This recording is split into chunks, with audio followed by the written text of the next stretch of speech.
let me add this. Okay. I can assure you, the only minister who have billion of who get more money than any other minister in this country, it was this minister of aviation. But this is the only she is minister. the one who can make all the changes. The president of the Federal Republic of Nigeria give this woman an open hand, and she get a lot of money.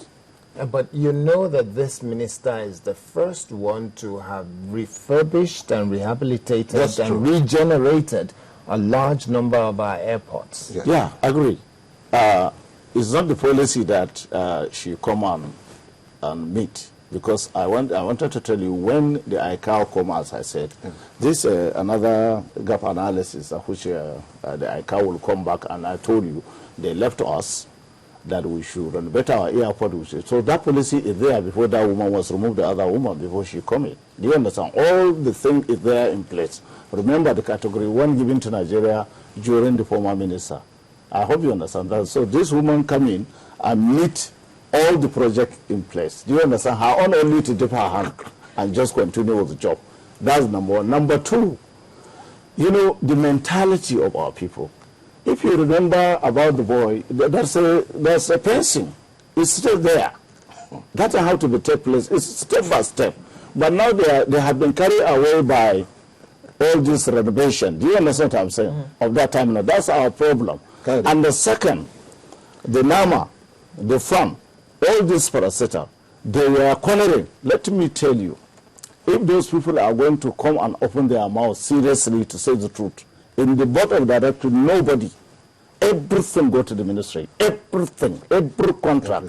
Can MD Fund told me that a contractor or the Department of Engineering in the Federal Airport Authority has the right to come and say this is the kind of the thing that's supposed to be. They are not. They are not. They have their own contractor from there.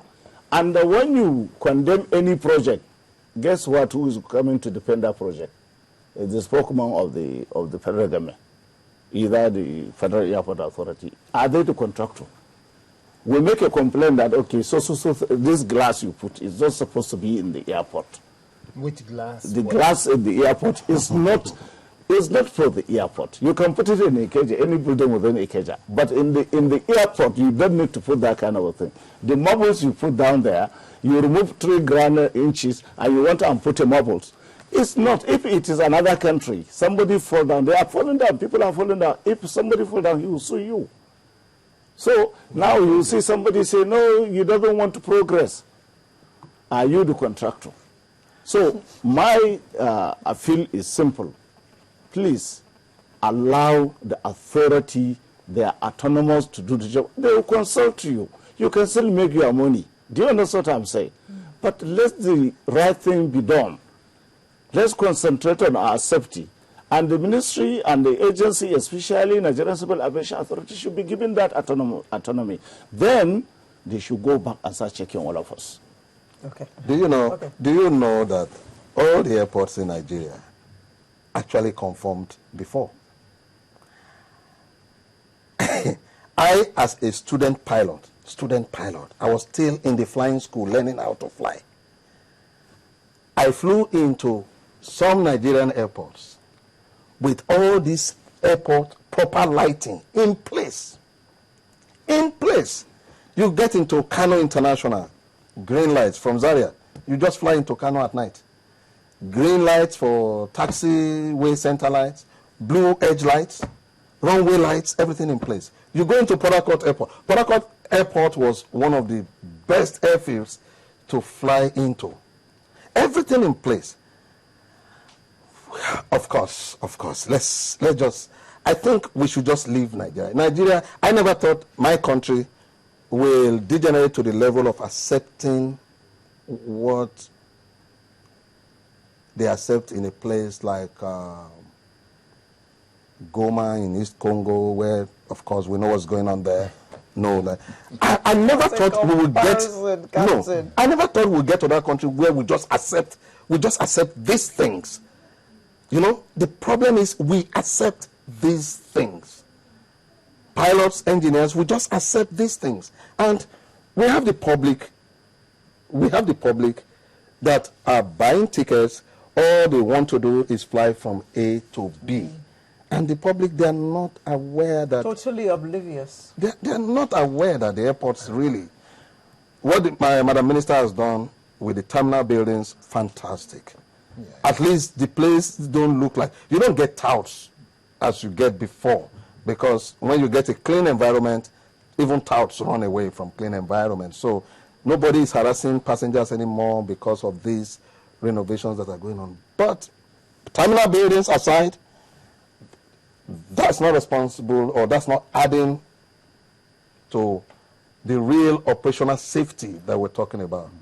I think we have Yakubu Datti on the line. He is the general manager of the Federal Aviation Authority of Nigeria, and I understand that he has some contribution. Mr. Datti, good morning. How are you? Fine, thank you. Thank you very much for this opportunity. I've been following the discussion, and I think Captain is actually bringing out some issues that need to be discussed. But I'd like to also call attention to certain misinformation that has been brought out by Mohammed Tukur, who we know as the station manager of Chachangi, which was crumbled, and he seemed to have personal issues to deal with the Honorable Minister of Aviation. And I think it's totally unfair for him to use this avenue to cast aspersions on what is being done in the industry. Well, Mr. Datti, I would rather we address... Mr. Datti, if you could please hold on. Mr. Datti. Yakubu Datti, sorry. Yakubu Datti. Is to save aviation from the damage it has undergone under the likes of Mohammed Tukur. Yeah, okay. Yakubu Datti, we would like this conversation to be about issues and not personalities. So could you please let us address the issues? What are the specific issues that you have concerns about that might be considered as misinformation? So let's address that rather than the pressing of Mr. Tukur in the studio. Well, in the first place, every Nigerian knows that the aviation sector has been on a cascading decline for the past 40 years, until about 2 years ago when this present minister came on board. And in spite of all that has happened and all the intervention that has been put in place, a master plan was drawn for the first time, and stakeholders were invited to participate. And so there's a gradual change from the old order, which is being represented by certain people who are already there, and I mean, you can imagine the state of our aviation if it were left in the hands of people like Tukur. So there's been a change of guard, and these people are fighting the change. We want a new aviation sector. There are safety infrastructure that is being put in place. Today, the TRACON has been put in place by NAMA.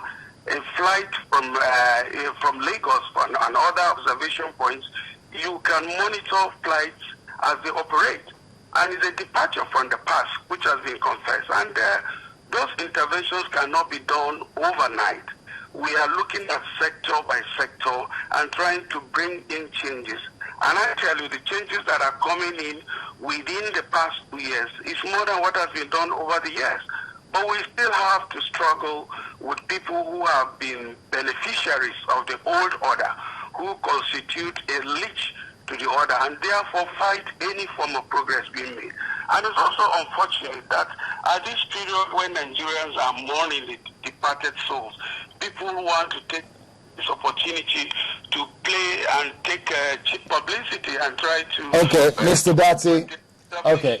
It is most unfortunate. Okay. I wish that this discussion is as we are given the opportunity to come, so that we will be able to shed more light. Absolutely. Absolutely. Yakubu Datti, we want to say thank you because we do have to wrap up this segment now, but we want to say thank you very much for your contribution. This issue of aviation sector being in a situation that gives one serious concern about safety of Nigerians who are flying will not go away. So for that reason, we're expecting that for the next week, we will definitely be happy to have you on Sunrise to discuss these issues that you feel raises concern for the Minister of Aviation and possibly FAN. So I think on that note, we will have to wrap up this segment now. So we'll just take last words from each of you. Captain, your last word on this matter of planes falling out of the sky? That will have to be one sentence only, because we need to wrap up immediately. Let the authorities recognize the fact that most of the airplanes that are brought in for passenger transport in this country, let them recognize the fact that most of these airplanes are leased from outside. And their operators within Nigeria need to make monthly remittances back to those people who actually own the airplanes. So if the charges at home are such that the operator can barely pay for the aircraft, they will not be able to pay their staff. That will lead to serious agro and safety issues. Mr. Tukur. Well, let me just... it's got to be one sentence. Okay, I just want to appeal to the Honorable Minister.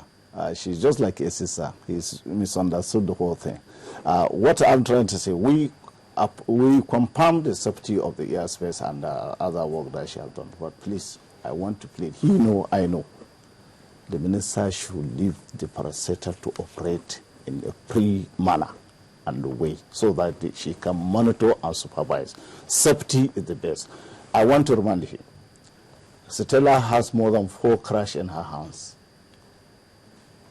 Do you understand what I'm saying? It's not good.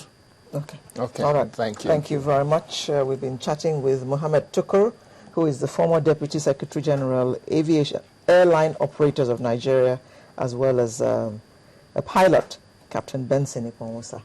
Thank you very much for coming, gentlemen, and sharing your Thanks for having insights with us. Thank you. Sunrise will return in just a moment. Please don't go away.